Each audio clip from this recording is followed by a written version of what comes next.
Bonsoir mon pays, merci de m'accueillir dans votre salon et sur Facebook. Voici les titres de votre journal de ce mercredi.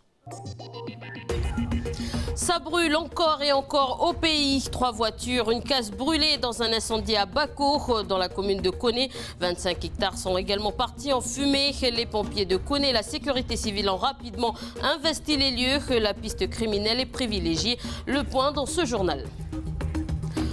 Plus de 50% de perte de chiffre d'affaires. Les commerçants de la vallée du Tir à Nouméa sont désespérés. En cause, les travaux de Néobus. En 30 ans de présence dans le quartier, certains d'entre eux n'ont jamais perdu autant, comme nous le confiera David Souming, gérant d'une épicerie dans cette édition. Suite de notre feuilleton intitulé Le docteur et le guérisseur, Maria, notre médecin généraliste à Yaté, continue son voyage à la découverte de la médecine traditionnelle kanak. Elle va aujourd'hui à la rencontre de Jani Nakuma qui lui expliquera comment choisir les plantes et les préparer. Ça n'en finit plus. 3 voitures, une case sous les flammes. Cet après-midi à Bako, ça brûle encore et encore. Aujourd'hui, près de 25 hectares brûlés à Koné, alors que le pays est en risque extrême de feu. La sécurité civile et les pompiers de Koné se sont mobilisés sur place. La piste criminelle est avérée. Le point avec Océane Zobler. Vers 14h30, depuis nos locaux, nous nous sommes aperçus, mon équipe et moi-même, d'un gros nuage de fumée vers Pomémy, près du village de Koné. Direction donc la tribu de Bako pour se rendre sur les lieux. Déjà sur le bas-côté de la route, je peux apercevoir des flammes. Sur place, les pompiers et les gendarmes sont déjà là.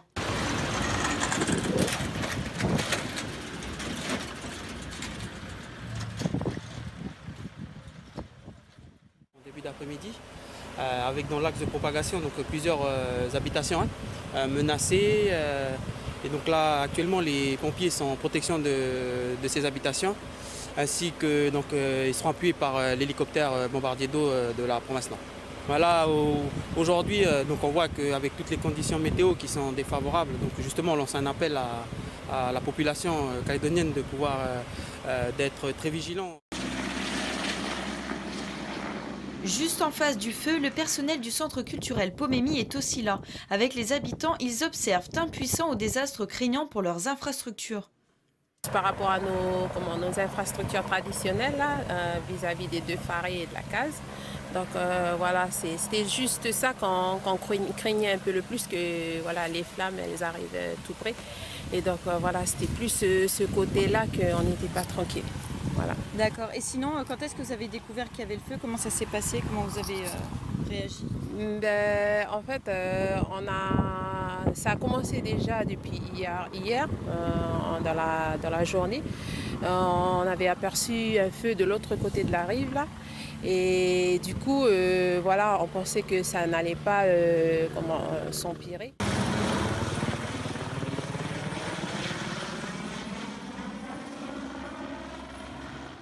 Afin de déterminer une stratégie pour maîtriser les flammes, l'hélicoptère s'apprête à faire une reconnaissance aérienne.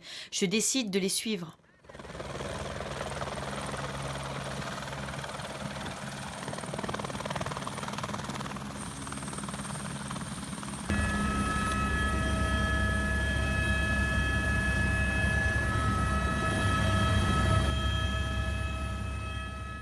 Je m'aperçois que le terrain de foot est complètement brûlé.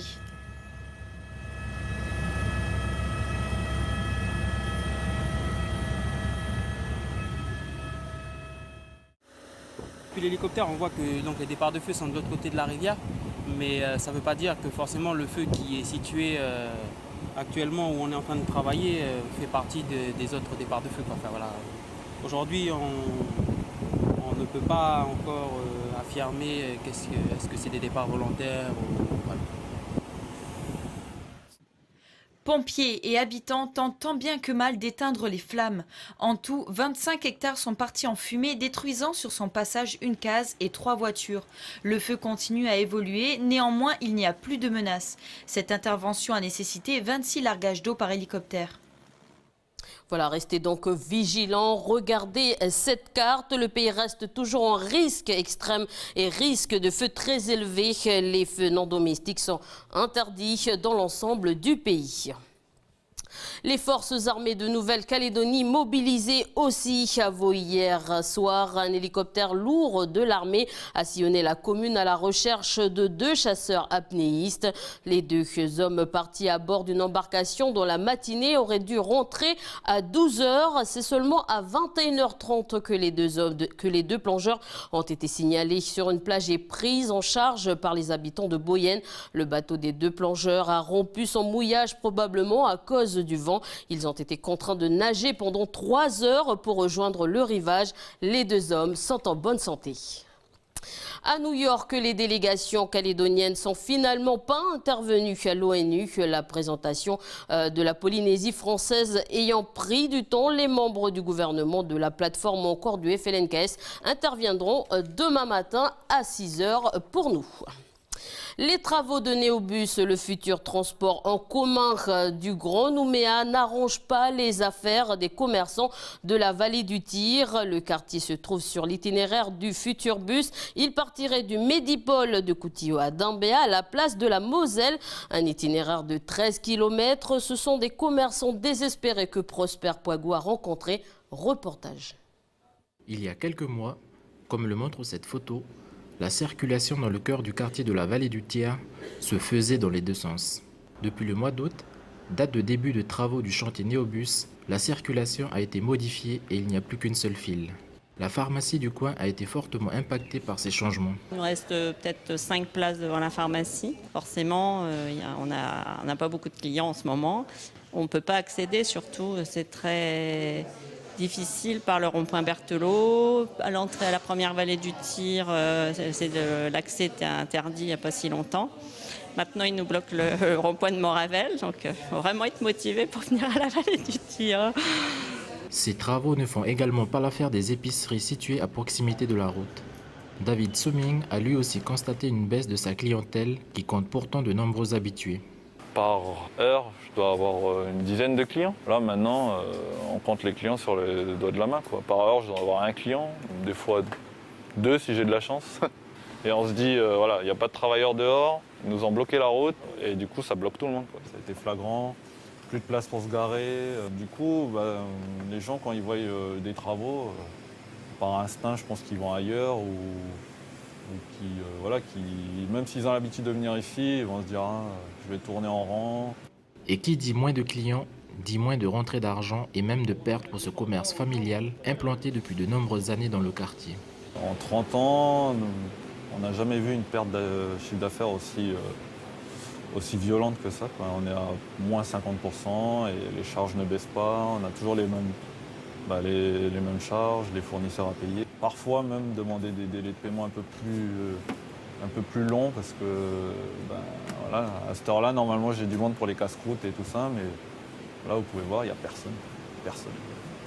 Donc voilà, d'habitude ici tous les rayons sont damés, on remplit bien au niveau des boissons, etc.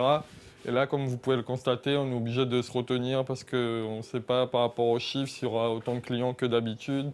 Selon le site Néobus NC, les travaux prendront fin en janvier 2019. Mais rien n'indique si les commerces du quartier verront les premiers trajets du Néobus, dont le coût total a été estimé à plus de 21 milliards de francs CFP. En tout cas, les patrons de commerce impactés directement par les travaux pourront retirer un dossier d'indemnisation dans les chambres consulaires comme la CCI, puis déposer au syndicat mixte des transports urbains du Grand Nouméa. Les dossiers seront ensuite étudiés par la commission de soutien à l'activité des entreprises qui donnera un avis positif ou pas à la demande. 1 tonne de matériel parti en direction du Vanuatu ce matin. La marchandise a été envoyée par le CASA de l'armée avec le soutien de la Croix-Rouge. Je vous rappelle que depuis la semaine dernière, les 11 000 habitants de l'île d'Ambaé ont été évacués en raison de l'activité volcanique. Le volcan Manaro Vui est en catégorie 4. L'avion CASA avec à son bord 12 militaires sera mis à disposition pour des manœuvres entre l'île de Santo et de Pentecôte, à savoir qu'une seconde rotation est prévue prochainement. Politique, il était pressenti à la présidence de la Commission sur l'avenir institutionnel de la Nouvelle-Calédonie. Rappelez-vous que vendredi dernier, Manuel Valls nous partageait son attachement au dossier calédonien. Un attachement peut être entendu par les autorités de l'État français. Sa nomination a en tout cas été confirmée cette nuit. La mission comptera 19 membres issus de tous les groupes de l'Assemblée nationale. Football, cette fois-ci, les Calédoniens sont arrivés aujourd'hui en Inde après une victoire contre les moins de 18 ans de Singapour. Lors d'un match amical, les moins de 17 ans vont affronter la France ce dimanche. C'est la première fois que nos Cagous participent à une compétition FIFA. Et pour nous en parler ce soir, Adrien Spinoza, bonsoir. Bonsoir. Alors, Adrien, est-ce que c'est la seule équipe qui participe pour la première fois ? Alors Élise, non, outre nos Cagous, l'Inde, le pays hôte et le Niger vont également vivre leur première participation à une compétition estampillée FIFA. 24 équipes, comme on le voit ici, participent à cette 17e édition de la Coupe du Monde U17, organisée pour la première fois en Inde. Organisée tous les 2 ans, c'est le Nigeria qui est le tenant du titre, mais qui ne défendra pas son titre car il ne s'est pas qualifié pour cette compétition en Inde. Et qu'en est-il de nos Cagous ? Alors le tirage au sort, comme on va le voir, a placé nos Cagous dans le groupe de l'Honduras, du Japon et de la France. La France qui sera notre premier adversaire. Une entrée dans la compétition face à des Bleus et semi-professionnels, je vous le rappelle, est favori pour la victoire finale. Ce sera le dimanche 8 octobre à l'Indira Gandhi Athletic Stadium de Guwahati, si j'ai bien prononcé. Ce sera à 22h30 heure locale et ce sera bien sûr précédé sur Calédonia par une édition spéciale avec Steve Legge, le président de la Fédération calédonienne de football, et l'excellent Jimmy Waimo. Notre excellent Jimmy Waimo. Alors, tu nous parlais des Français. Est-ce qu'il y a d'autres favoris ? Alors pour répondre à ta question, bien sûr, il y a des nombreux favoris.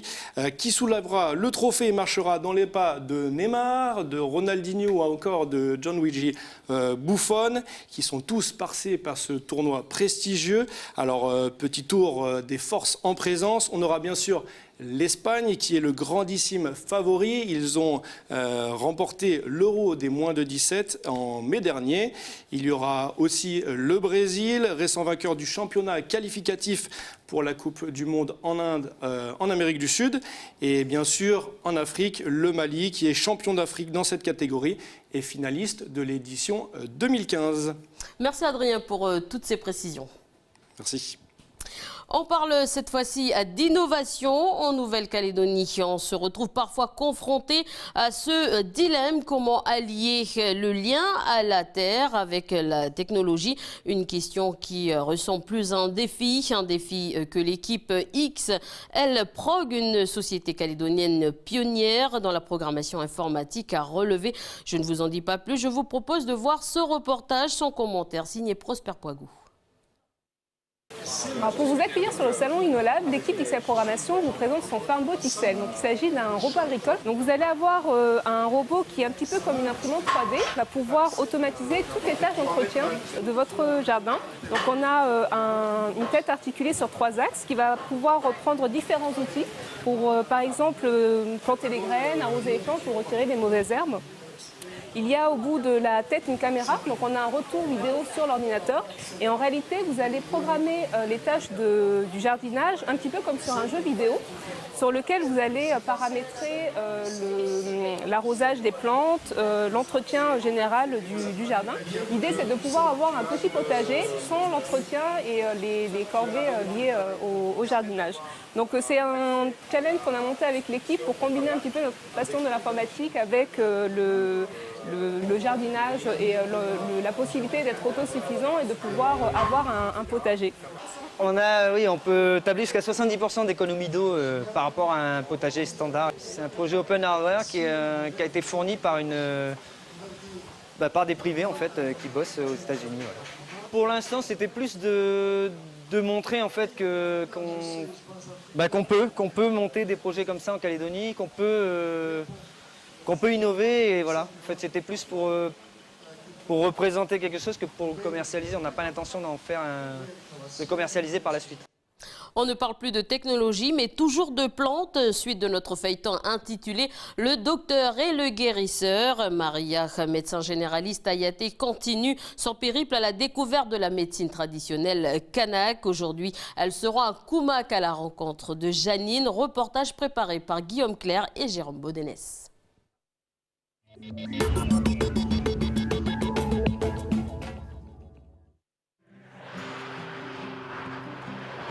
Je reprends la route, direction le nord. La terre rouge fait place aux grandes plaines et aux cow-boys d'ici, les stockmen. Je vais à Koumak. Là-bas, on m'a parlé d'une femme, chef de tribu qui ne serait jamais allée chez le médecin. Elle invite les jeunes du pays à se réapproprier les savoirs traditionnels. Bonjour Janine. Bonjour Maria. Comment vas-tu? Ça va, très bien. Qu'est-ce qui t'amène? Eh bien écoute, on m'a dit que tu connaissais bien les plantes et les médecines traditionnelles. Oui, parce que je suis né dans ma tribu, j'ai grandi dans ma tribu, parmi les anciens. Je dis bien, j'appuie bien par les anciens. Ouais. Et j'ai appris toutes ces plantes médicinales, comment se soigner, comment soigner les maladies que nous avions à l'époque. Donc, dans ta lignée, on t'a transmis... Dans ma lignée, c'est une transmission. Janine va me montrer une purge du sang avec des plantes. Dans ma médecine, je ne sais pas du tout à quoi ça correspond. Mais je suis là pour découvrir. Le mieux, c'est qu'on aille chercher la plante et puis tu m'expliques tout ça? Oui, bien sûr. Allez, on va y aller. On va par où? On passe par là. Il faut aller chercher ça dans les brousses, hein, parce que ça pousse à l'état sauvage. Alors, je vais te montrer. Tu vois ça? On appelle ça la plante sale séparée. La sale séparée, ici, chez nous, c'est son nom qu'on lui a donné. Ouais. Mais cette plante, elle pousse dans le bas des maquis miniers. Tu vois, ça, c'est un maquis minier. Moi, voilà, nous, chez nous, on boit ça. Hein. Toute ma famille, tout le monde, tous les ans, on se purge avec elle. Donc, cette plante, c'est la liane tout entière que l'on prend. Bon, ben voilà. Tu vois les côtes de la feuille? Ouais, c'est bien blanc. C'est bien blanc. Tu retournes la feuille, c'est bien vert. Ouais. Et la feuille est assez épaisse quand même, aussi. Tu vois? Et tu vois le tronc, il est marron. Le tronc de la liane, c'est marron. Je découvre plus tard que la salse pareille est utilisée en Amérique latine et en Europe depuis la nuit des temps comme détoxifiant. Janine utilise une autre plante pour sa purge, le corosol. Elle régulerait la tension et serait efficace contre les bactéries et les parasites. Ça sent bon. C'est marrant, ça a une petite odeur de melon. Tu fais bouillir ça. Tu baignes les bébés aussi pour calmer le stress. Ça le fait dormir. Ah ouais? Ça calme le stress. C'est bon à savoir. Une autre là, comme ça, on pourra aller faire cuire ça. Voilà. Et maintenant, direction la cuisine pour préparer la purge. Je coupe les plantes. Je mets dans la gamelle. Tu vois la tige là? Ah, tu mets la tige aussi? Oui, oui. Tu mets tout? Tu la coupes. D'accord. Tu la mets dedans. Tout est bon dans la salse pareille. Tout est bon. Tout. Bon, ça, c'est pour une palanquée. Ensuite, Janine fait bouillir pendant 20 minutes. Je mets la plante à l'intérieur et je vais la couvrir d'eau jusqu'en haut. La magie du feu. Voilà. Et là, je pose ma marmite et j'attends que ça boue.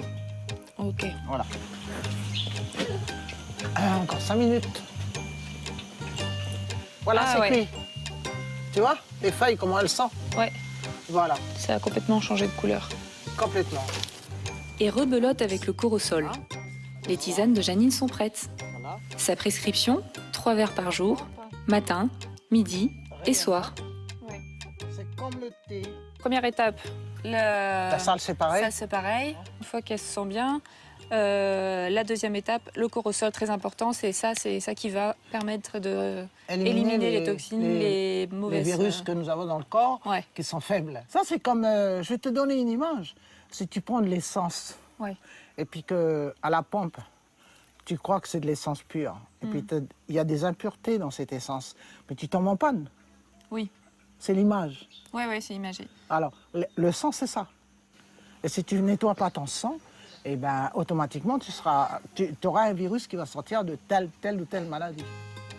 Cette médecine de prévention, Janine tient à la partager. Elle fait des journées portes ouvertes et reçoit régulièrement des gens de tout le pays pour la transmettre. Et ça lui tient à cœur. Je vois que mon peuple a perdu beaucoup de plantes médicinales, mais ce n'est pas de leur faute. Hein. C'est parce qu'on a eu des booms dans les années 60, par exemple, le nickel, alors, où certaines personnes sont parties, des familles entières même, pour aller travailler dans ces mines, et qui étaient loin de chez eux. Mais maintenant, on est en train de se dire, tous, il faut qu'on revienne à nos plantes. Oui. Il faut. C'est pour ça que moi, je partage. Parce qu'il faut lever la tête. Oui. On a une culture. Un peuple sans culture n'est pas un peuple. Hein? Et ça passe aussi par les plantes médicinales. Pour terminer, une idée de sortie ce soir à 19h au lycée agricole de Pointe-Boute et demain soir à 20h au complexe culturel de Koné sera présenté un spectacle intitulé « Nous sommes 17 », le fruit d'un travail de longue haleine pour des jeunes lycéens de Pointe-Boute qui recherchent le sens de cette guerre dans leur identité.